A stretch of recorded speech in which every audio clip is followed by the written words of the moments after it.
Maharashtra superfast news चॅनलमध्ये आपले सहर्ष स्वागत आहे।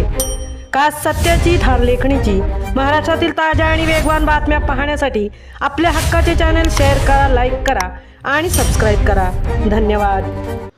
गोशिनरियू कराटेचे सुयश। काल अलिबाग येथे 26वी शितोरियो कराटे डो असोसिएशनची all India open champion karate स्पर्धा संपन्न झाली।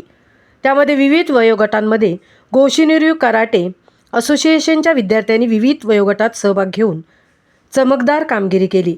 मनस्वी Hirachand Thakur 2 gold medal, Swara Rakesh Mhatre 1 gold medal, 1 silver medal, Veda Navneet Patil 1 bronze medal, Srija Sanjit Gav 1 bronze medal, Sakshi Sandesh Patil 1 bronze medal, Amisha Arun Gharat bronze medal अशी पदके पटकावली। या स्पर्धेमध्ये संपूर्ण भारतातून 950 विद्यार्थी सहभागी झाले होते। विद्यार्थ्यांना मार्गदर्शन shihan Raju Koli sir, India president Goshinryu karate, Gopal Mhatre, Paresh Pawaskar, Amisha Kharat, Rakesh Mhatre, Bhushan Mhatre यांनी केले। ही स्पर्धा सिहान राहुल तावडे सर, रागिनी तावडे यांनी भरवली होती। महाराष्ट्र सुपरफास्टसाठी तृप्ती भोईर, उरण।